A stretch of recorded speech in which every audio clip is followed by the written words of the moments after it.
Hey, Mark here, and boy, do I have a fun giveaway for you.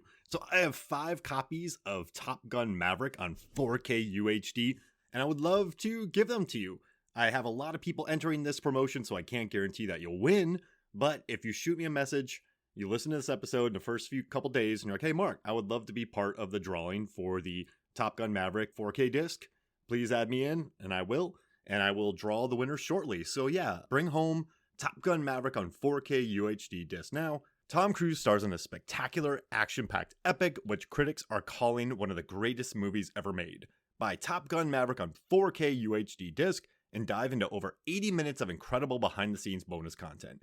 Available at participating retailers, also available on digital. Rated PG-13 from Paramount Pictures.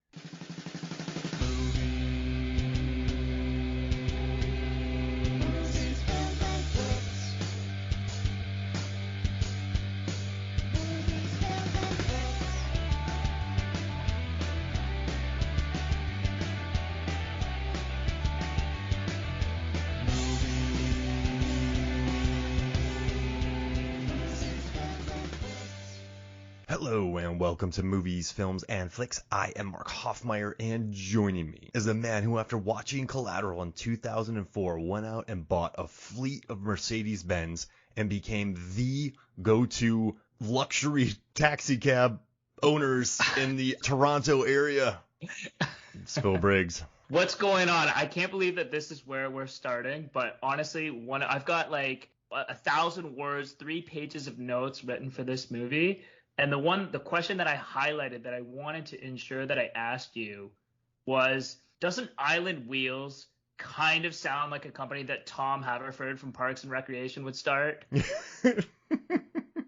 Like, it's like a nightclub, but it's an island experience, but it's you're not going to want to get out when you get to the airport. Like, it honestly, I could only hear Aziz pitching this idea. And every limo has a DJ Roomba in it, keeping it clean. It's just got a retired NBA player in there, like, serving you champagne. Oh yeah, like like we're gonna have to throw you out. There's a bouncer who has to throw you out of there because you're not gonna want to leave because it's so great. Yeah. Is he just lighting money on fire? So in 2004, you walked out of that theater, and the greater Toronto area. I said outer Toronto area. And you were like, I'm going to take over. And I know you had to deal with the unions, the taxi cab unions, the Uber drivers and everything, but you have the premier taxi cab enterprise in the area. How's it going? Yeah, the premier taxi, we like to call it the taxi cab experience, right? It's not even an enterprise. It's an immersive experience. How's it going? Well, yeah, back in 2004, we didn't foresee Uber coming. So, we got disrupted pretty quickly. Our super high overhead cab experience business went down in flames pretty quick. $1,000 bottles of champagne in your limos. It was great for your customers for about 3 months, and then you went $7 million in debt. Yeah, as long as our customers didn't mind paying $15,000 for a ride to the airport, we were fine. Yeah, maybe booking Creed to play some of the shows in the limo was probably not the best idea. Yeah, booking Creed. Yeah, what a reference, Creed. Yeah. Well, 2004, right? So fair point. Yeah, you were getting who's 2000? Who's big in 2004? You had Ja Rule. I feel like is that the Nickelback heyday to a certain degree as My well? Chemical Romance. Yeah. Yeah, you had all the Blink-182. You lasted 3 months. Actually, I'm looking here. You went $32 million in debt. Yeah, the bankruptcy. Here we are, 18 years later. The bankruptcy proceedings are still going. I looked on Guinness World Records, and your company was the company to go with the quickest amount of debt, with like not taking over a major soccer team with just limos. Yeah. We were, and this is like well before like cryptocurrency, and that sort of thing. So I can only imagine if we tried to start this again now, it would have been that much worse. You bought private yachts just for like ferry rides.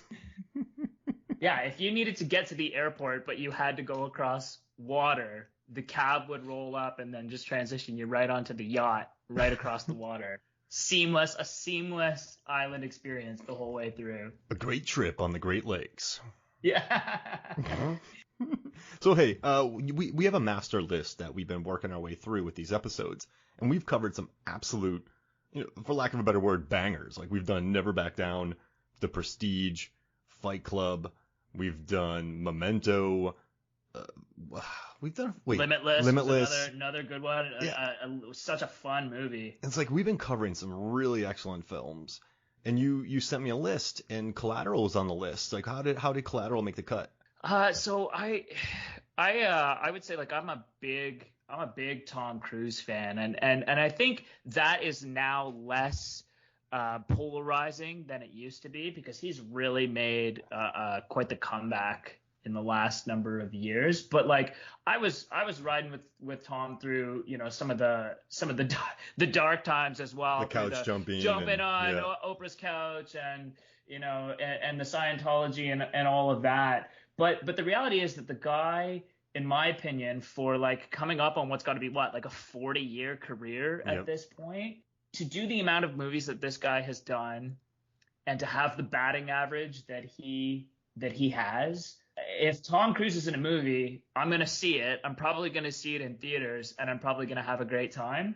And for me, and I want to get to this later because I have actually I really agonized over this in the lead up to talking with you today. I put together like what are my list of top 10 Tom Cruise movies, and not only is Collateral on that list, I mean, to me it might be his best performance. And so being a huge Tom Cruise fan, I love this movie so much. It was definitely one that I was excited to talk with you about.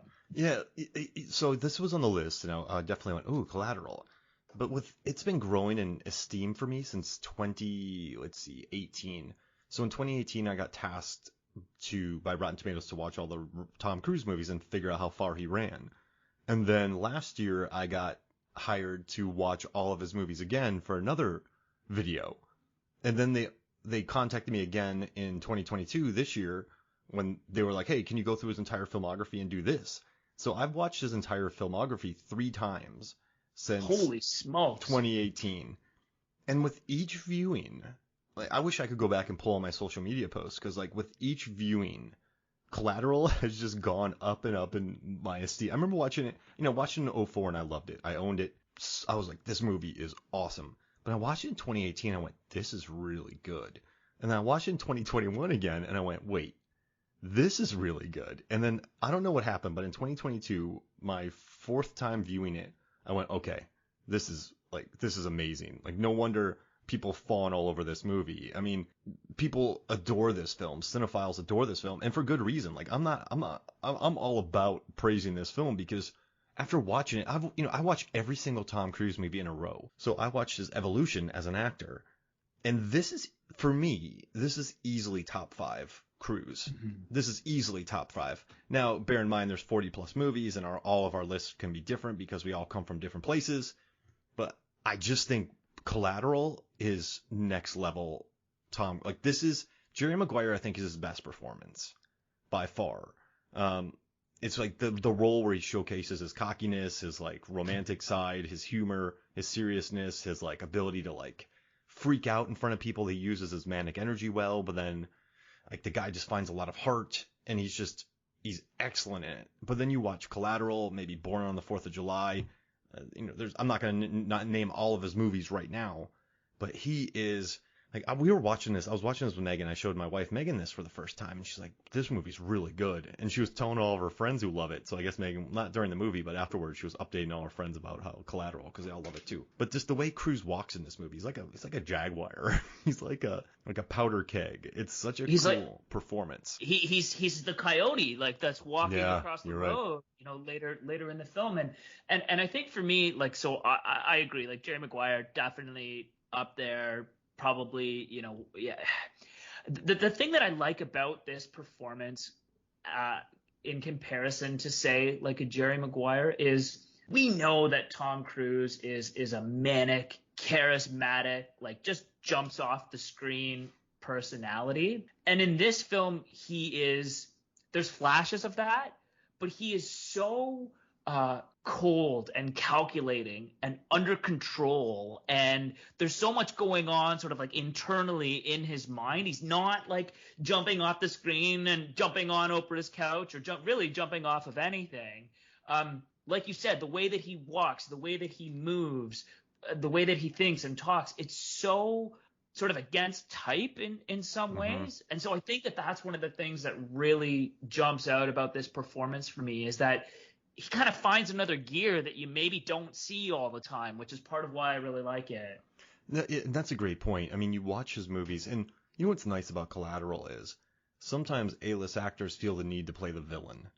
And you can kind of see them going the route of maybe an Alan Rickman or, you know, an over-the-top kind of Nick Cage-esque, which is beautiful. I love, and I've watched 91 of Nick Cage's 98 movies for a research assignment I'm working on.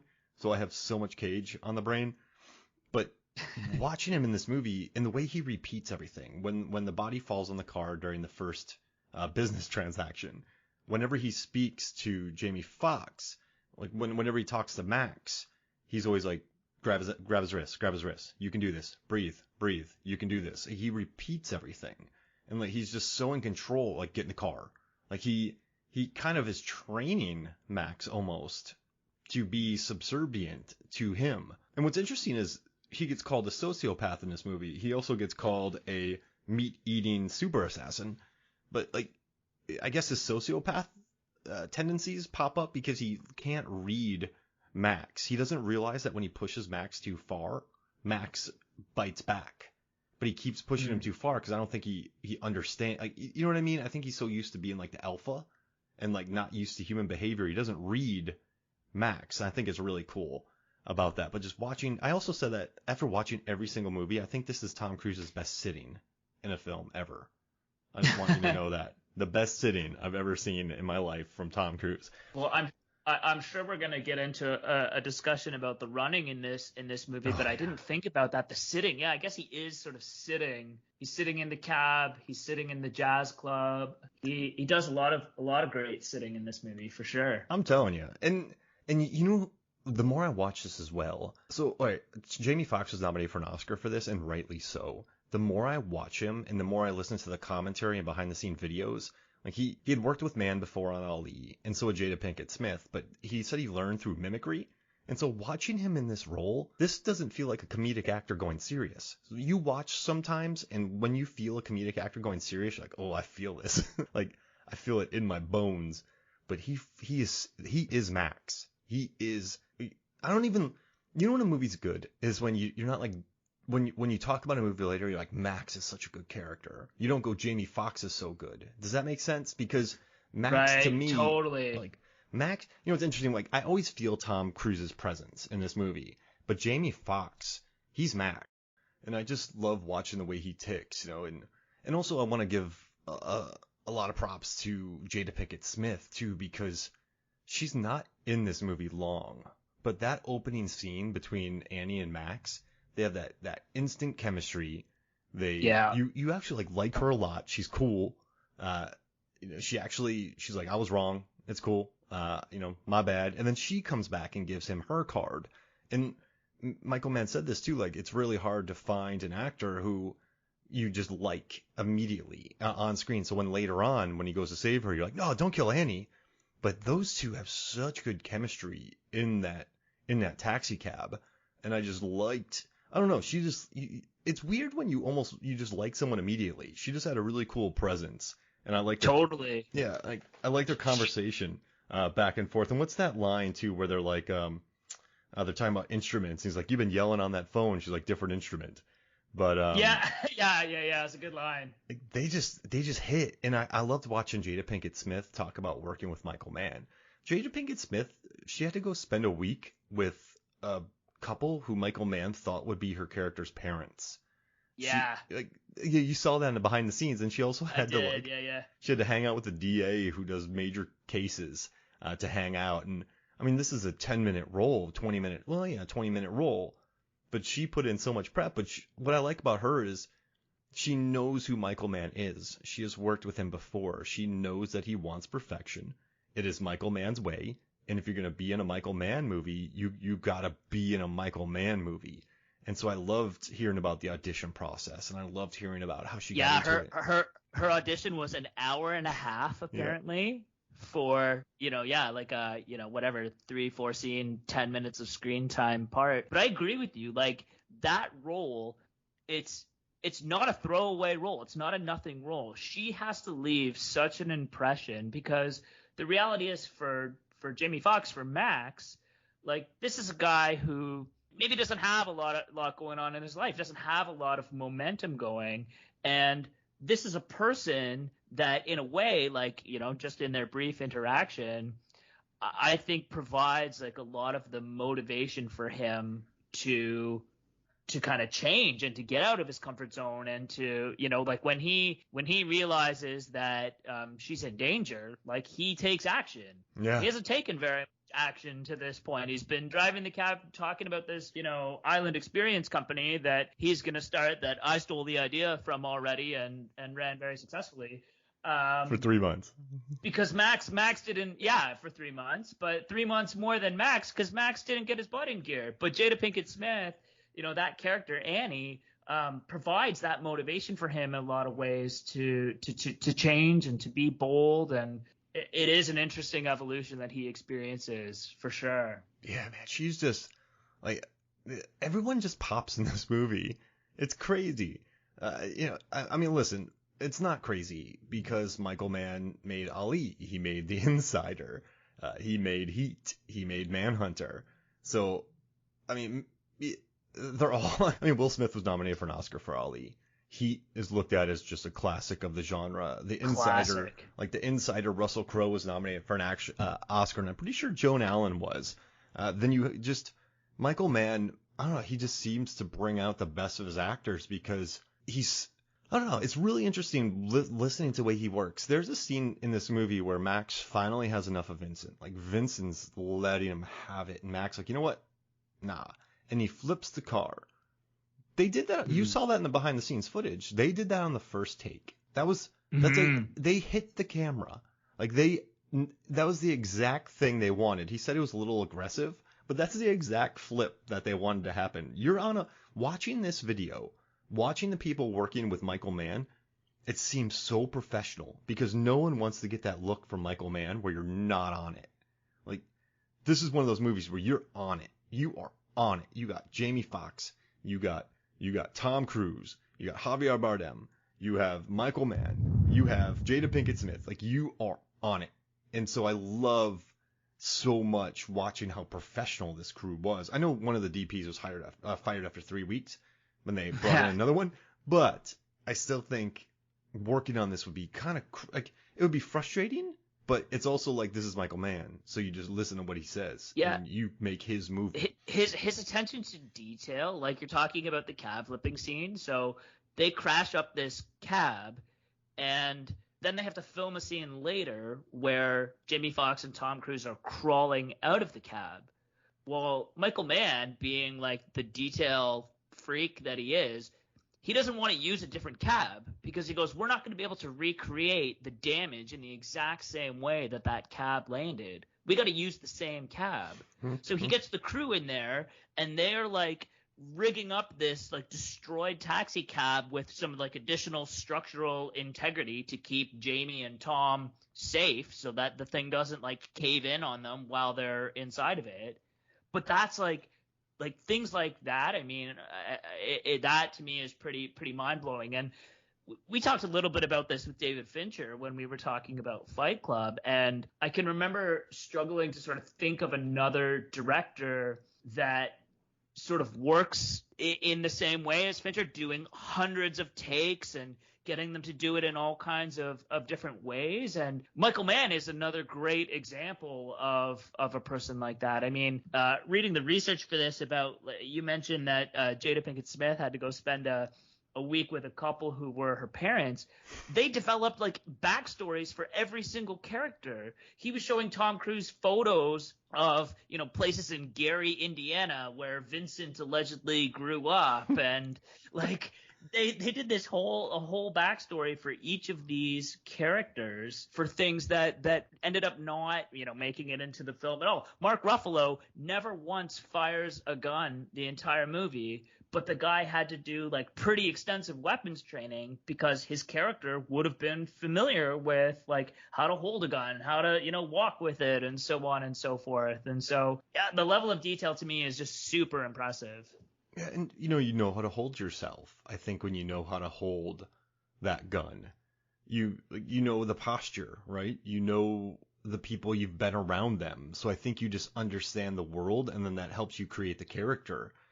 And I love what Tom Cruise said. He's like, normally I go away for months and I develop the backstory for a character, but he said Michael Mann just had a folder.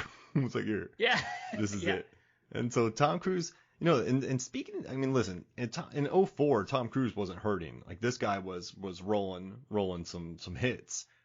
So just the fact that Michael Mann could hand Tom Cruise a binder and be like, this is your character, shows sort of the power of Michael Mann at the time. But also, I mean, I guess if you look at Tom Cruise, he worked on Magnolia with Paul Thomas Anderson. That's a Paul Thomas Anderson movie. He worked on Eyes Wide Shut, which that's Kubrick. Like, that's a Kubrick movie. So I guess he is sort of back then he knew how to kind of work with the director. He brought his star power, but he also really aids the director in their vision.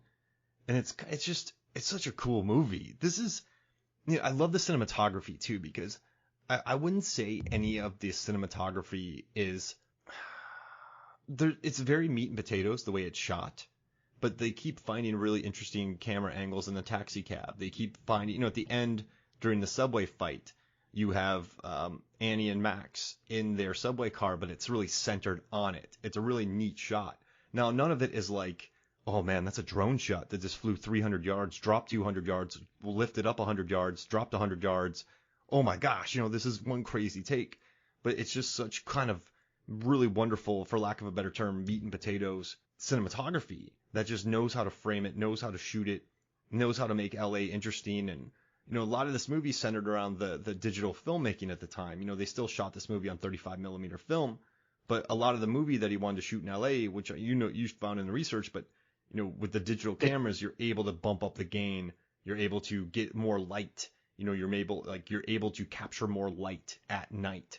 So when Jada's in the back, you can see the cars behind them. When Tom Cruise is on the phone, you can focus on to Jamie Foxx, who is on the parking structure. You can capture more light. And I like that grainy style of the digital, because it doesn't feel like a gimmick. Because in 2004, man, like we had like Session 9, the George Lucas movies, the Star Wars movies. Yeah, those are small, the George Lucas movies. But yeah, digital, right? Digital it was there, but it wasn't there yet. So this was a big deal in 2004, watching this and watching the way that he used the digital cameras. But I love that what Michael Mann does is it's not a gimmick. He uses those digital cameras to capture more light, so he can bump up the gain to get a better field of vision that film would not get without a lot of lighting. Like, he wanted LA to feel alone and kind of like a jungle and like the city.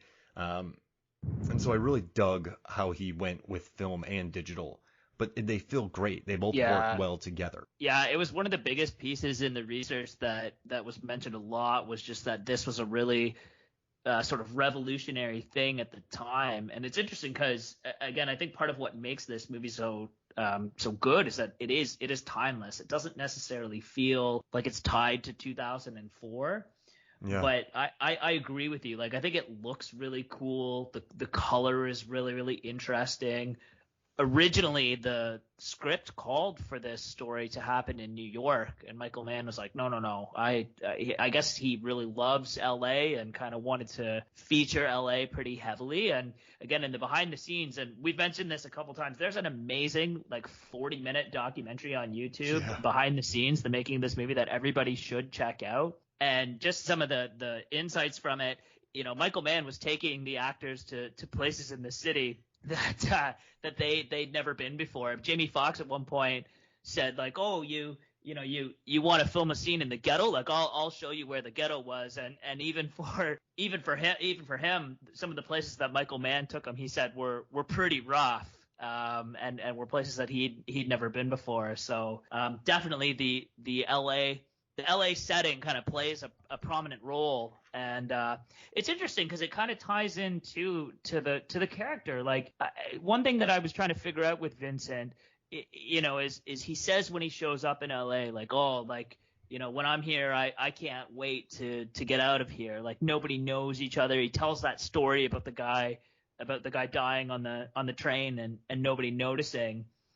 And I think that's it's sort of an interesting wrinkle in some ways to a like a non-feeling sociopathic hitman, that he finds the big city too disconnected. He doesn't like that people don't know each other. He's a hitman who values community. He wants to live in a small town where everybody knows your name, I guess. And he can just control everybody there. Yeah, is that what it is? No. There's less research. You don't have to drive around and scout so many locations.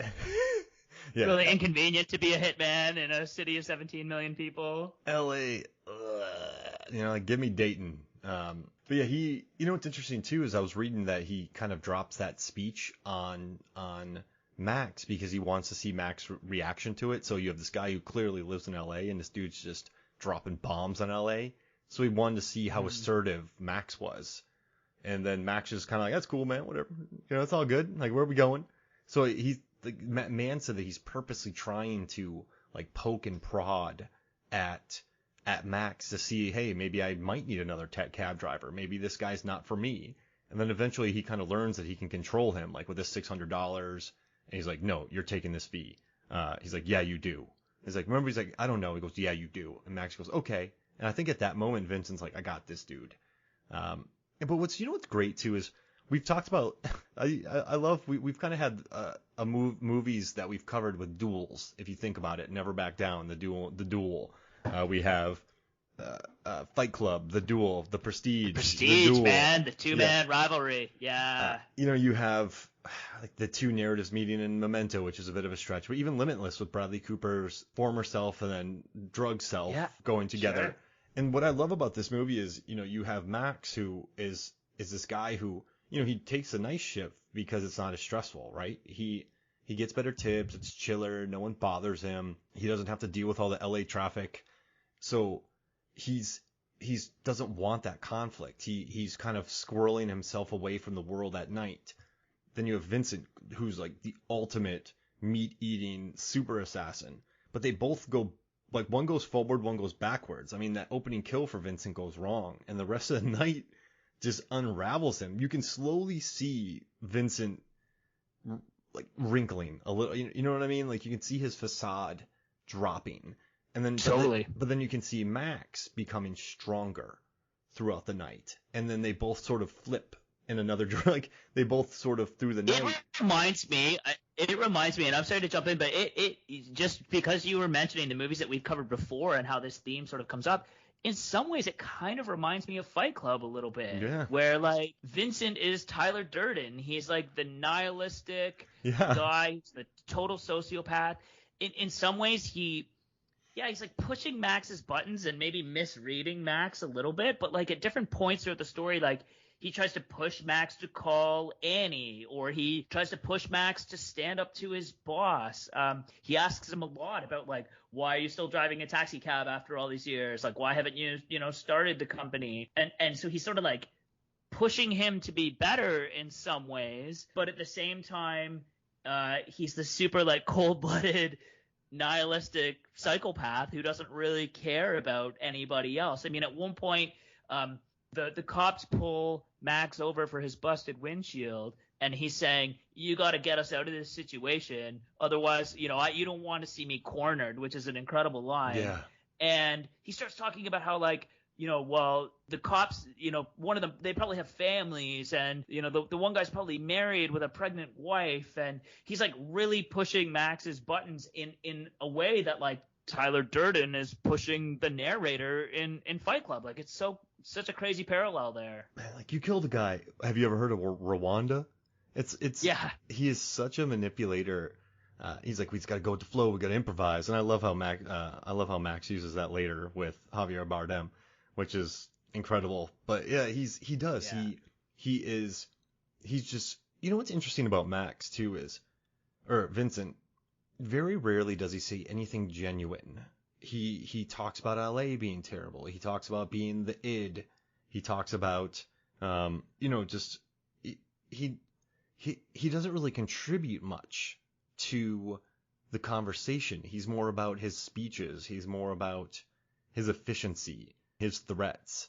It's just interesting watching Vincent because he's such like a bloviator, and then to watch him unravel throughout the course of the night because of Max, who he has misread and continues to misread, is a really cool idea. And it's never, in Michael Mann style, what I like is it's never so obvious. Like, it's never, Max doesn't have to sit there and find his inner strength.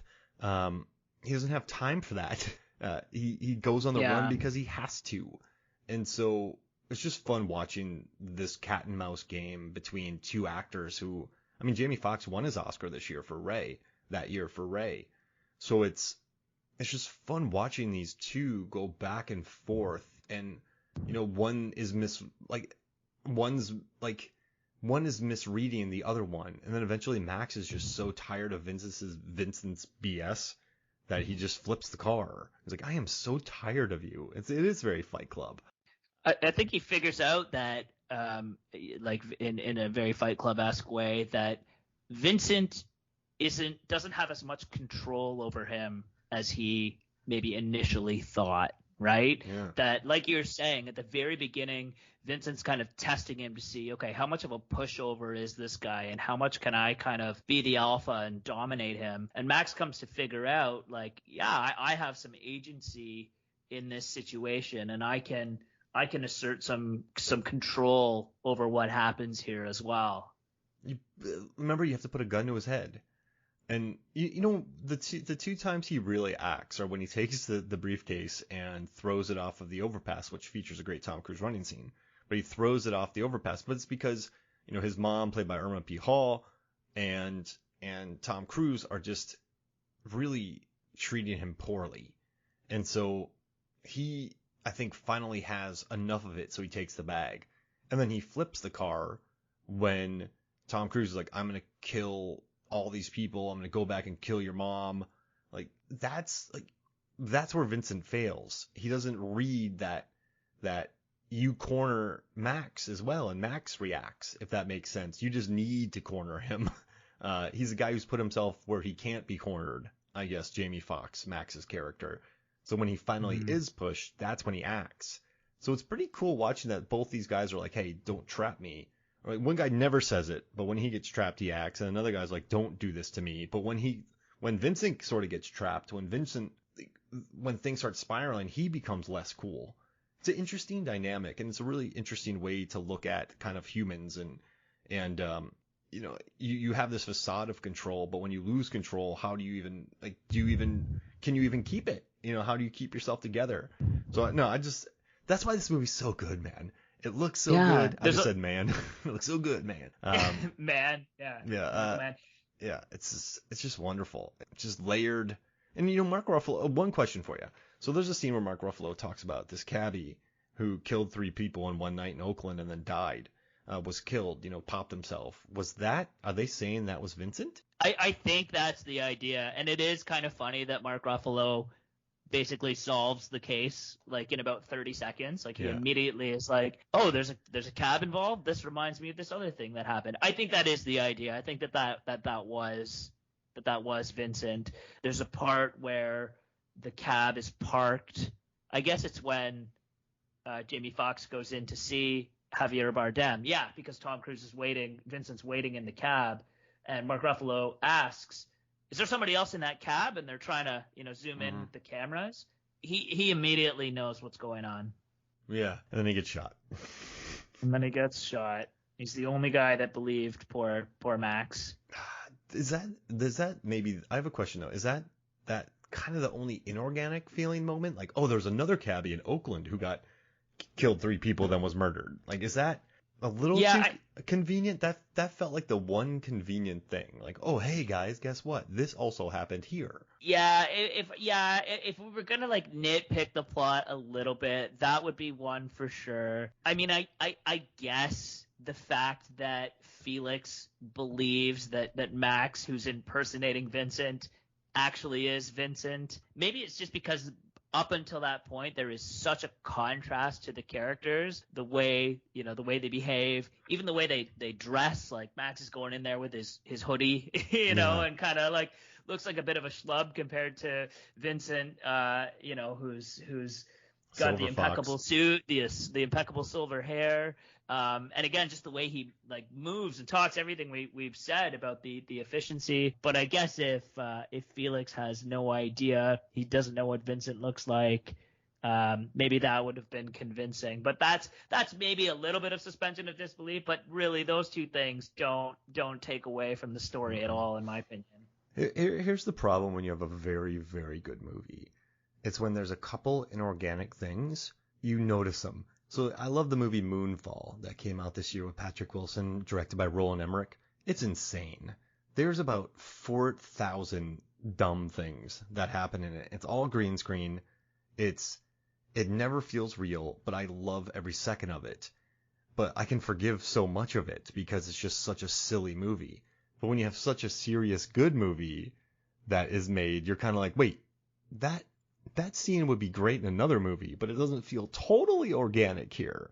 So I guess that's the curse of having, like, it's like going on a run where you shoot, you're a basketball player, Phil, quick draw, Briggs, you play for the Toronto Raptors, and you drill 23 pointers in a row, then you miss the 21st, people are going to be like, ugh, like he's not that good. So they kind of forget about the 23 pointers, if that makes sense, in a row. Yeah. Yeah. I think like the magic of this movie are those scenes where it's Tom Cruise and Jamie Foxx in the cab, kind of bantering back and forth. And that's really like that's what's memorable about this. That's what brings us back and makes us want to talk about this movie, so many years later. It's interesting that like the actual story and how things come to be resolved in the end, like it's not necessarily super important. It's not what makes this movie great. There's no crazy twist at the end that we're talking about. We're talking about their interactions in the cab. We're talking about the evolution of the characters and again like the sort of the deep psychology that's going on. That's what makes this movie great. And Absolutely. so I can forgive a couple of story, like I guess things that happen in this story to kind of push things along. And you and I both love Nolan. We've done The Prestige, we've done Memento, but we also love Top Gun Maverick, which for me, Top Gun Maverick, another Tom Cruise movie. I believe it's so successful for multiple reasons, but I think one of the best reasons about it is the plot is so simple. Tom Cruise comes back to train at Top Gun. Yes, Goose is there. Yes, Jennifer Connelly's there. But they're like, we got to go blow up this base. So we have to practice to blow up this base. This is how we do the trial run for this base. Now we're going to go blow up the base. It is so easy to follow that it's a perfect summer blockbuster because when the plot is so easy, you can focus on character. You can focus on cool camera stuff. You can focus on awesome dogfights because you don't have miles of plot in this movie.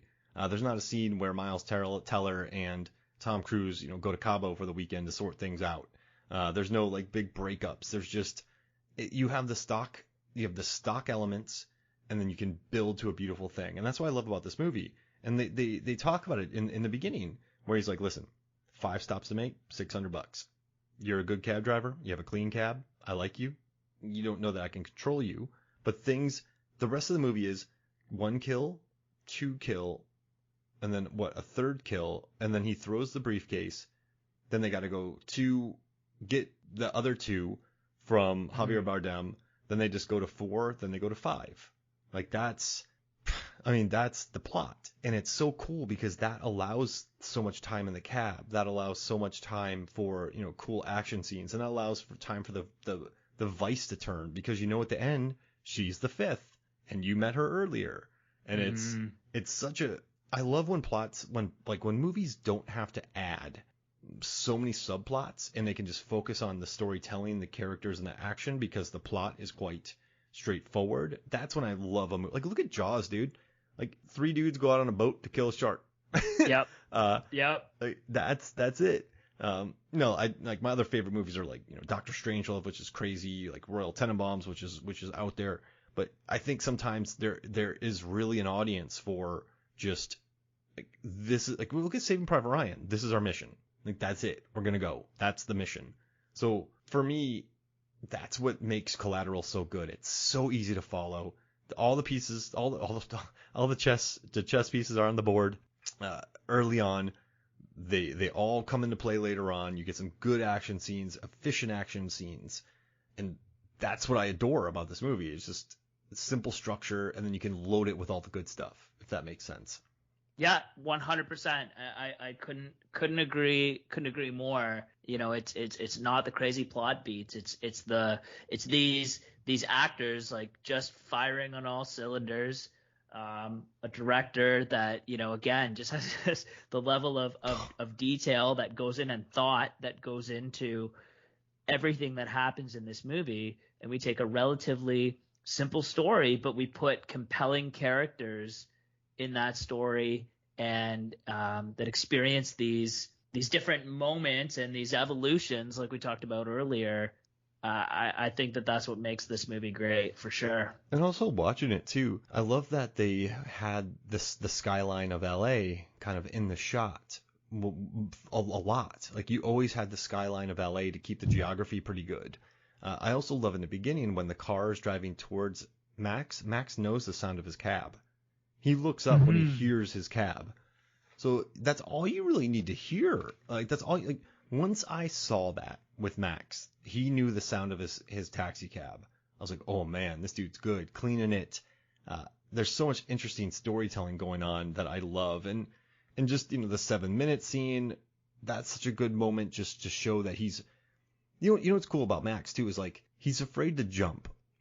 Sure, and he hasn't jumped on his Mercedes car dealership, but he prides himself on having the cleanest car in the fleet. Probably him and the day guy. They probably keep a great car. So they pride themselves on keeping a clean car, and they know the streets well, and they'll even make less money to like get someone there quicker.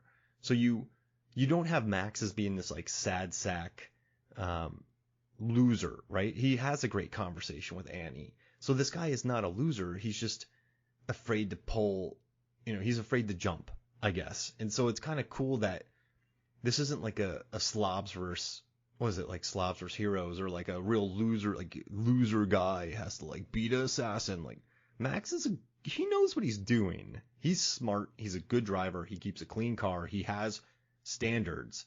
So I think that's another cool thing about the character that people can get behind. He's already good at what he does.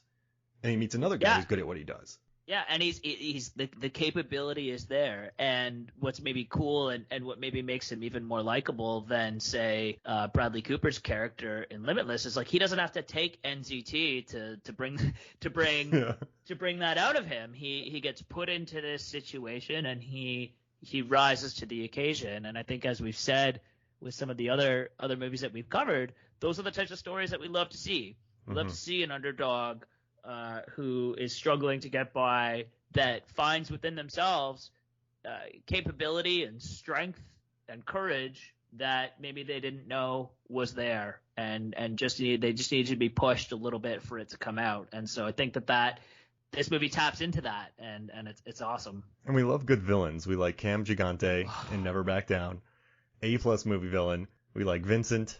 We like Tyler Durden.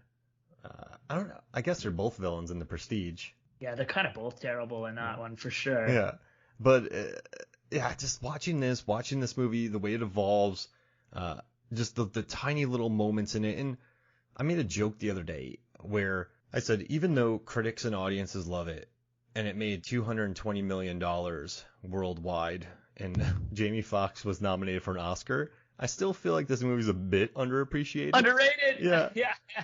Like it's film Twitter loves it, but like this movie's so like the other day my student brought it up. One of my students, I was so proud of my student. I'm like, yes, it's a well-made movie, but I just don't think I don't think outside of maybe the mainstream, like the cinephiles, or I just don't think it gets the love of say like a Heat or say a couple other movies. but I think it belongs up there with them. But I have a hard time complaining because everyone still loves it. So it's such a weird argument for me to have where this is a movie that everyone's like, Mark, everyone likes it. And I'm like, yeah, but like everyone should like it, if that makes sense.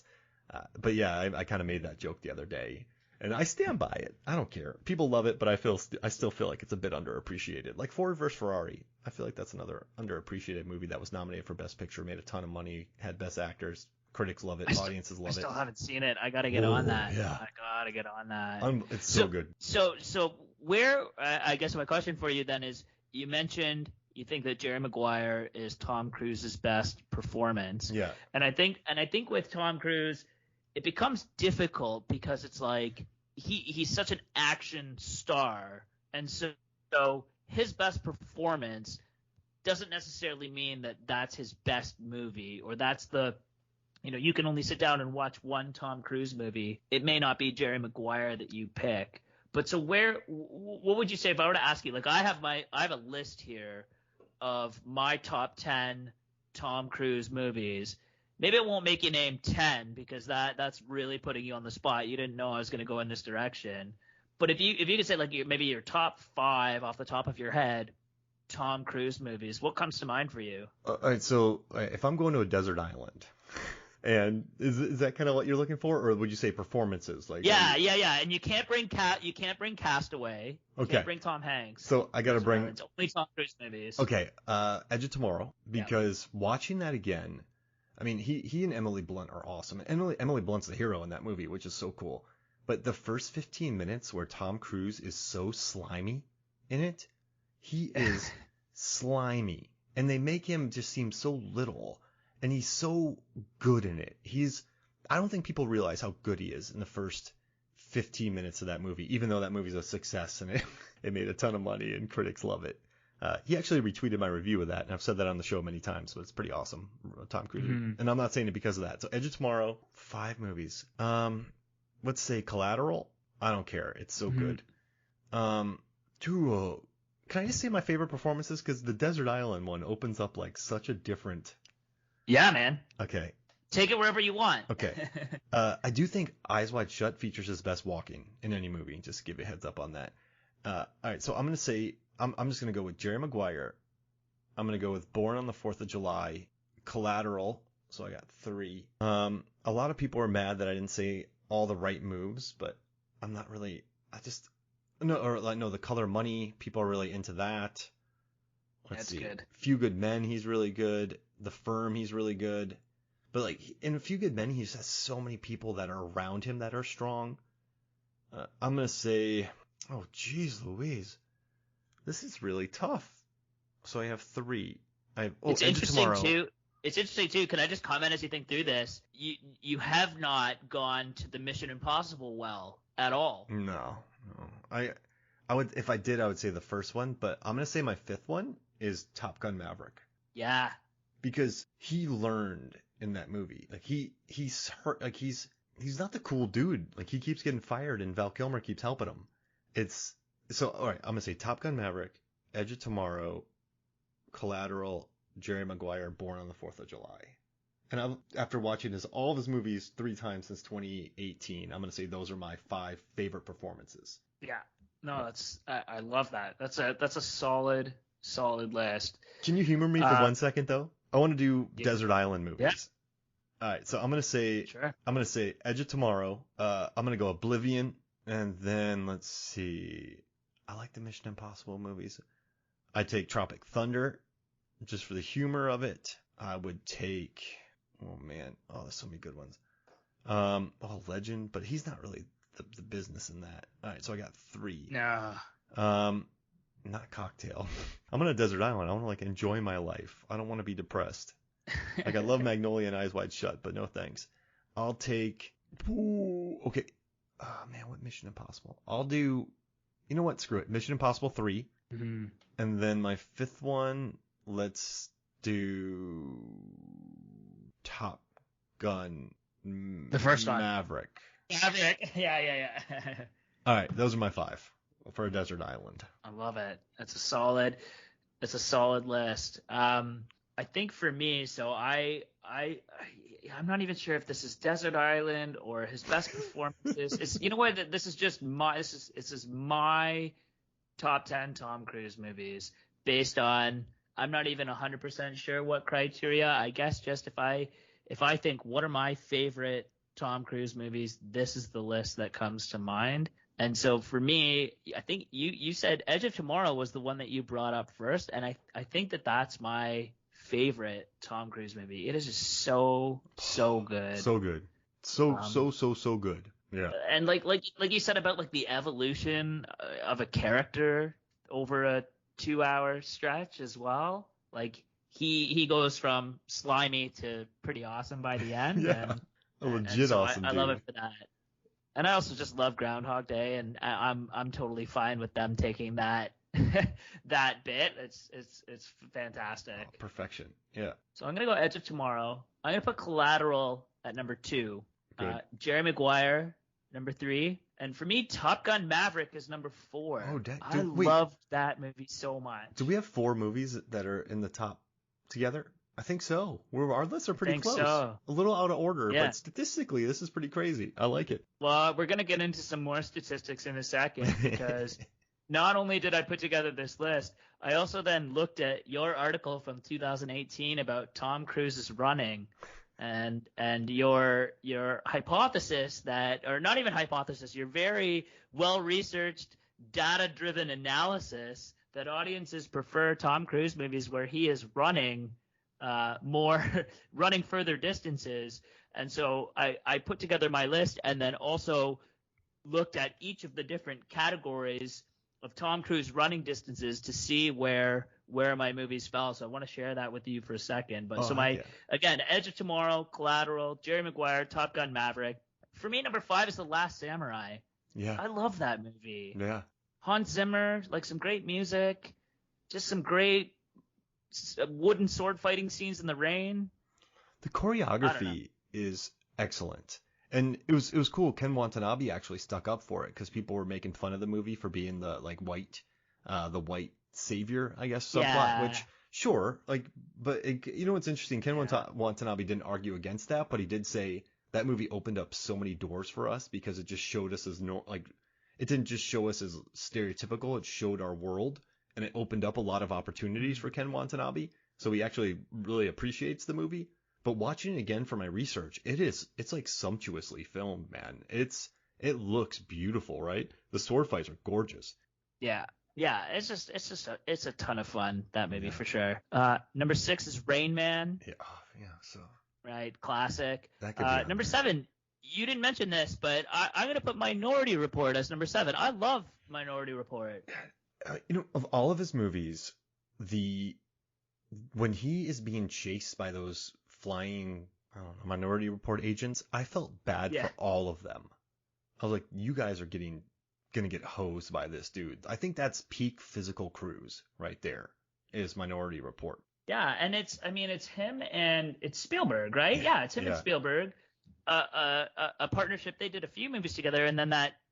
I guess dissolved kind of after War of the Worlds. Was that the last one they did together? I think so. They had a good run, and then they just kind of went and did their own thing. And hey, our boy Neil McDonough from Walking Tall, that episode is in Minority Report too. Yes, that's right. That's right, Neil. Neil's the best. And then at number 8, I've got Top Gun. So both Top Gun movies are in my top 10. Just felt right. Yeah. Number 9, A Few Good Men. You are right. He is surrounded by other actors that are also delivering absolutely stellar performances in that movie. But I don't know. I love Aaron Sorkin. I love great snappy dialogue. And he's just like such a sarcastic jerk in that movie. So I don't know. It's like I like a little bit of variety, I guess, in the Tom Cruise performances. So no, absolutely. I mean, so much dialogue. I mean, he carries that. That was a big turning point for him too, man. Like that. I feel weird not putting it in, but I'm letting my heart speak for me, Yeah, for sure. And then my last one, I guess I felt like I had to have a Mission Impossible movie in there. Maybe this is another podcast for another day as to which out of the franchise is the best one. I think it's either the first one or the third one. I kind of went back and forth and then just put the first one on there. Again, some great running in the first one. Beautiful. Runs away from the exploding fish tanks. Yeah, exactly. So that felt right. So that's my list. Now, again, I want to quickly just shout out the article that you wrote back in 2018, because you really are like, having watched his entire filmography 3 times, I didn't realize that you had done that until you told me that today. And the analysis that you did on his running as well. I'm going to consider you to be the preeminent Tom Cruise expert out there. And so I would really want to suggest that everybody go and check out this article from 2018. It is fantastic, basically analyzing how far Tom Cruise runs in each of his movies, and then their subsequent box office and tomato meter performances. And there is definitely a strong correlation between him running a lot, running far, and the movies doing well. And so in terms of my list, 2 out of my top 10 fell into the category, the maximum running category. Minority Report and The Edge of Tomorrow, he runs more than 1,000 feet. Yeah. So I guess, those being in my top 10, I agree with the running metric, I guess. Collateral, he only runs between 501 to 1,000 feet, so it's sort of a middle category. And then everything else on my list fell into the between 1 and 500 feet of running. So I don't know. I guess maybe I fall into the less of the action films, less of the Mission Impossibles and all of that. But I don't know. I trended away from the Tom Cruise running movies, I guess. And then the only one that wasn't in your article was Top Gun Maverick, obviously, because it just came out. I don't remember if there was a lot of running in that movie. I don't think so. 3 running scenes. He has a treadmill, and then he has the football scene, and then actually he runs during the crash scene. So then they have... Oh, yeah. Yeah, so I would say there's probably between 500 to 1,000. Yeah. It's either category 2 or 3. It's not the max. Right. Yeah, he does a good run through the woods and tackles Miles Teller to the ground. Yeah, that's right. What were you thinking? You told me not to think. Oh, so good. Man, everyone in the theater died laughing with that one. That was a perfect. Miles Teller crushed that timing right there. I love it. Hey, yeah, this was awesome, man. Let's do something real quick. I know we got to get out of here, but I want to do a 2004 movie draft because 2004 was absolutely stacked. And so I'll let you pick first. You can pick Collateral, you can pick whatever you want. We'll do a quick poll, and we'll use this to promote the episode when it comes out. Okay, so you can go to Movies, Films, and Flicks Facebook, and you can see this if you want to vote. But I'll let you pick first. Sounds good. Okay, I'm gonna pick Man on Fire. Oh yeah. Denzel. What a movie. Dude, he's a beast in that. I'm going The Life Aquatic because I watched that movie so much. I adore it. So I'll take Life Aquatic. We'll do 5 movies total. So what's your second? Okay, my second one, and I would be like remiss if I didn't pick this. Shout out to Adam Hodgins and our previous episode. Give me Walking Tall. Oh, Walking Tall. All right, so since you went fun. I like that. I'm gonna go for. You know what? I'll take. You know what? I don't care. I'll do Blade Trinity. Oh, I like Blade Trinity. Yeah, underrated. Yeah, it's fun. All right, so I'm gonna take Blade Trinity. Okay, that's a good one. For my next one, I am going to go with Layer Cake. Oh, such a good movie, bro. So good, so good. Oh man, I rewatched it with my wife who had never seen it within the past year, and she also thought that it was excellent. It's like Daniel Craig just pre-Bond movies, and I think actually it was his performance that caught somebody's eye and sort of led to him becoming Bond. It's so good. Oh, I love that movie, and the soundtrack. Yeah. Oh man. Yeah. I'm gonna do Metallica, Some Kind of Monster. It's a documentary.